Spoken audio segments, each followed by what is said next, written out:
যে কোনো সম্ভাবনাময় রপ্তানি খাতকে সহযোগিতা করতে প্রস্তুত সরকার। সকালে রাজধানীতে এফবিসিসিআই এর সাথে জাতীয় রাজস্ব বোর্ডের প্রাক বাজেট আলোচনায় একথা বলেছেন অর্থমন্ত্রী আমির খসরু মাহমুদ চৌধুরী। তিনি বলেছেন, মানসম্পন্ন বাজেট হলে বিনিয়োগ বাড়বে, এতে কর্মসংস্থান সৃষ্টিসহ সামগ্রিকভাবে উন্নয়ন বাড়বে বলেও জানান অর্থমন্ত্রী। আলোচনায় বলা হয়, বিগত সরকারের সময় টাকার অবমূল্যায়ন, মূল্যস্ফীতি সহ বিভিন্ন কারণে ব্যবসায়ীদের মূলধন কমেছে 50% পর্যন্ত।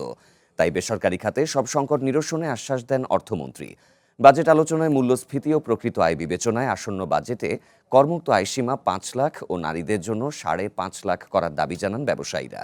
এ সময় সর্বোচ্চ কর হার 25% করার প্রস্তাব জানায় ব্যবসায়ীদের সবচেয়ে বড় সংগঠন এফবিসিসিআই।